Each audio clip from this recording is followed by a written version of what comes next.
a lot of times, like women just want to keep you on the hook just in case, right? Keep you on the back burner as a backup option, right? But she has no real desire to have you back, right? She just in case whatever's going on with her right now doesn't quite work out. You'll pass the time until I find someone better. Oh man. Here's the thing, like relationships, the glue that holds like relationships together, right, is genuine desire. Okay. And or you know, and that usually manifests itself in lots of steamy, hot, passionate sex, right? But relationships are also built on patterns over time. And once you become predictable, once you become a guy where she can guess like your every move because you're a boring guy that doesn't create mystery in the relationship because you fall back in complacency and stuff like that. She's going to know everything about you, and she's gonna guess everything. There was a situation years ago when man, it was probably a year. It was a year and a half after Red Pill Chick and I broke up, where she came sniffing back around. It was like in November that year. I distinctly remember this because she texted me out of nowhere, right? She texted me out of nowhere. I didn't want her back. But it was shocking that she texted me out of nowhere. And the thing was, is that I asked her, I straight up asked her at the time, like, hey, are you still with that guy? Yeah, I'm still with him. But in my mind, knowing all this stuff, I'm like, oh, she's monkey branching right now, right? She's trying to reach back out to the back burner because this isn't working out. Like, that's pretty insulting, right? Anyway, I was like, what can I do for you? And she's like, oh, I was just, hoping that, we could be friends and stuff like that. And I was like, I'm not interested in being friends. Have a good day. I just like left her like that, right? Well, later on, just a couple months later, in that following January, she liked me on Tinder, right? All of a sudden, like I see, and I always paid for the premium on Tinder just so I can see who's swiping on me. It allows me to be more passive. I recommend doing that if you're out dating and you can afford it. I'm a top G. Okay. But anyway, I don't recommend the $400. They have a $400 a month Tinder option. Like, that better come with a hooker. That better come with a hooker. Anyway, she swipes on me, and I sat there for like a good 10 minutes just staring at my phone, going, do I want to swipe on this and open this can of worms? But I had some questions, right? Because at this point, I was like, man, I think she cheated on me. She cheated on me. The guy that she ended up with was a guy that she was sort of hanging around a lot right before we broke up. And then she invited that guy over, and he was so kind enough to bring a ladder over and a Wagner power painter to help her paint her bedroom. Isn't that nice, guys? I think that's very nice of him. And then the next time I went down to hang out, like all my stuff was conveniently put away, right? Like my toothbrush was hidden away in the bathroom drawer, right? Even though there's a toothbrush carousel or whatever you call those things sitting on the counter, but my toothbrush was down in the drawer. Isn't that weird, guys? That's weird. Anyway, but I had to know. Like, I didn't necessarily want her back, right? But I had questions, and so my 3% brother Luke and we came up with a master plan after this. But anyway, I swiped right on her, and after I swiped right, I spent 10 minutes staring at the phone, like, do I want to do this? I swiped right. She immediately messages me back, going, I knew you'd swipe right. Because I was like, oh, am I that predictable? She knows me, right? She knows me. They know you. Your relationship is built on patterns, and she's looking for these patterns. Okay. Anyway, I ended up going on a couple of dates with her, and I did essentially get everything I wanted to know. She denied the cheating part, but like we know, right? Like, you just don't put a toothbrush down in the drawer for no reason in the bathroom for a guy that's coming over to help you paint walls, right? Anyway, men lie themselves all the time, though. Men will gaslight themselves during this process. They will tell themselves and convince themselves it will be different this time. When I get back together, it'll be different. It probably won't be different. Probably won't. In fact, the odds are not in your favor on that one. It won't be different. Now, there's something that I talk about in Forget That Bitch. We're past the 8-minute mark. I can say it like that. There's something I talk about in That Bitch called emotional homeostasis, and why men stay where it hurts. We have a negativity bias in our brains. It almost feels better to wallow in misery and pity and sadness. It almost feels better, and it's hard to snap out of it. Like, have you ever been in a place where you're just feeling so depressed and you just can't possibly snap out of it? And you just like, I'm going to go drink alcohol. And then the alcohol's a depressant and it just makes you just kind of go down that negative spiral even more, right? That's kind of what I'm talking about here. Emotional homeostasis, right? Where men like to stay where it hurts, right? This is a fancy way of saying that people are comfortable with what they know, even if it's bad for them too, right? Sometimes. Think of guys who keep trying to get their crazy ex back, even though she cheats on him, she gaslights him all the time, she treats him poorly, she emotionally abuses him. But these guys, they can't get enough because they're used to it. They're used to it. This is what I know. I know this. And yeah, it's painful, but it's comfortable because I know it, you know? Is this making sense to you? Nod your head if this is making sense. It's what he knows. It's like an old worn out shoe. Right?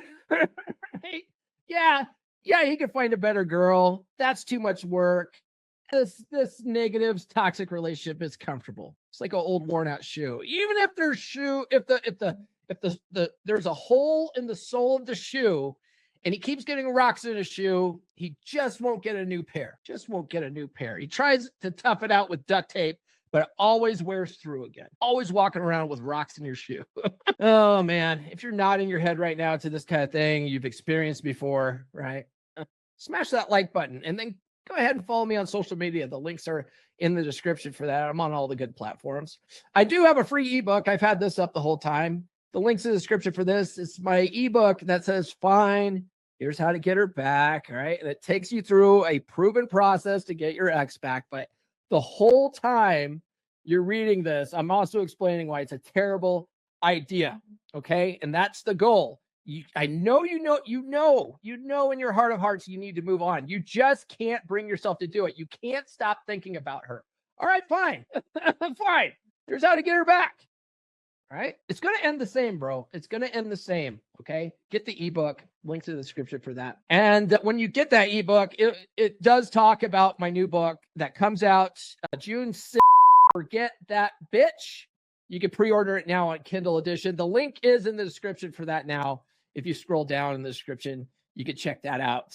But at the very least, get that free ebook, okay? All right. Now let's talk about why you're addicted to the pain and you don't even know it. You don't even realize you're addicted to this pain. The comfort zone of chaos. Why we tend to go back to what's familiar, right? It's that emotional homeostasis thing again. Like it's like we're used to it. We know this outcome. It's kind of like the devil you know. It's better. The devil you know is better than the devil you don't, right? Now you got to go and start all over with a new girl. And for a lot of guys, that sounds exhausting and daunting. And I don't want to do this all over again. But all the work that you're going to put in on yourself, right? If you forget that bitch and you put in all this work on yourself, it's going to be better effort spent meeting a new girl than it will be trying to get her back. It will be. And you'll be in a better relationship. Want to know why? Because she doesn't have these preconceived notions about you. These new girls don't have these preconceived notions about you. This new you to them is you. You don't have to like constantly qualify yourself to these women because this new you is you now. And they will just accept that because they don't know otherwise. Okay. It's a much easier sell to a new girl than it will be to an ex who doesn't believe any of it. Let's talk about how false hope destroys progress, right? This is basically confirmation bias. This is the same thing I was talking about before, right? Any perceived sign from her is your mind playing tricks on you. You start looking at her Facebook posts like, oh, is she posting that for me? Is she posting something to send a message to me? And you're going to read into every little thing she does. You're going to read into every little thing she's doing or not doing as some kind of potential sign that she's somehow communicating to you that she really wants you back. Right? Like you're just going to build this story up in your mind and you're going to be thinking that these are raindrops. What do I mean by raindrops? If you guys have ever taken my practical law of attraction course, which I haven't advertised in a while, but if you go to loa.comeonmanpod.com, I talk about practical law of attraction, right? Which takes all the woo-woo out of it and explains it from a psychological perspective. But I talk about in there, like when you have goals in mind, big goals, and you want to achieve these goals, and it could be anything. It could be making more money. It could be getting a new girl. It could be better health or whatever. The more you focus on your goals, the more you're actually going to start seeing signs that what you're doing is working. And I call those raindrops. You'll see these little things that just pop up out of nowhere. That's sort of like a sign that it's working. And sort of a false version of that is when you are hoping to get your ex back and you start looking at anything as a perceived sign. You're just going to start telling yourself it's a sign. Right? It's not raindrops, right? You're thinking the raindrops that she wants you back because you've convinced yourself that she wants you back. I'm here to tell you she doesn't want you back, bro. She might want you around as a backup option, as second fiddle, but she doesn't want you back. She doesn't want you back, man. And the thing is once it finally dawns on you that she absolutely really doesn't want you back, you're fucking crushed by it because you've built up in your mind this fantasy that isn't real. And when it all comes crashing down, you're heartbroken all over again. You're just compounding the pain. I talk about the lie of relationship amnesia and selective memory. Now, for you guys who are veterans out there, you guys know exactly what I'm talking about when I say this. Because as a United States Navy veteran, I've been out since 2002. When I think back on my Navy days, I only tend to recall the good times. I only tend to recall the cool old man sea stories. One of my newer beer club brothers, I don't know if he's in the chat right now. One of my newer beer club brothers, he and I actually grew up together. In fact, his older brother is my best friend since kindergarten. And he and I, we all joined the Navy around the same time. Beer club brother ended up joining the Marines, right? But his older brother and I, we joined the Navy at the same time. And then let's see here, all of us, my big friend group, we all joined the Navy.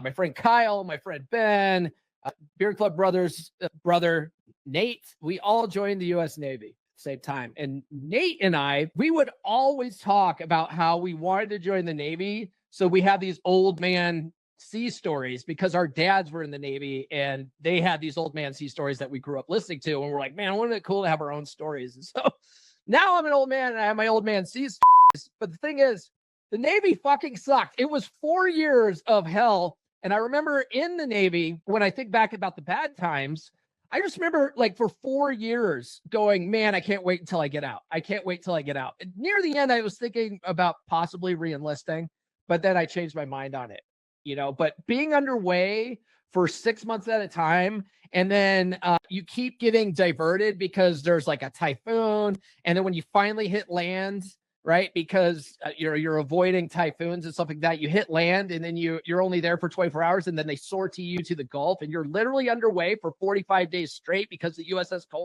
bombed. And so you get a beer day. It fucking sucks. It's like prison. You can't go anywhere. The ship is 500 feet long. Where are you going to go? You're out in the middle of the Persian Gulf, which is hotter than fuck. And it sucks out there. It just sucks. It sucks ass. And then you get these Haji sodas. That's what we call them. These little tiny crappy sodas that don't taste like regular sodas. You got overseas cigarettes that taste really nasty. Everything sucks. Food sucks. You got clean all the time, right? I remember being in port, even when we were in port and then we were in the dry docks. Now you got a needle gun, non-skid, something fucking sucks. Okay. This is a sucky shit job. And I just remember us sitting there thinking that there was this joke that we had that McDonald's was our dream job because you clean the oven because it's dirty, not because it's Wednesday. You know what I mean? This is the kind of shit, right? But when you think back on it, you don't think about all the crappy stuff that you did. You don't think about the time that Brother Beach threw up outside the chart room in the PA because he got seasick and you had to fucking clean it up. You don't think about that kind of shit, right? You think about the good times. Well, the same thing happens when you break up with your ex. Right? You break up and now you want her back because all you can do is think about the wonderful times you guys had together, the times you were in love, the times you were romantic, the hot, heavy, crazy sex and stuff like that. You don't think about all the fights. You don't think about all the she gaslit you. You don't think about the time she fucking slashed your tires and shit. Right? You don't think about that kind of stuff. New episodes every Monday, Wednesday, and Friday. Subscribe now.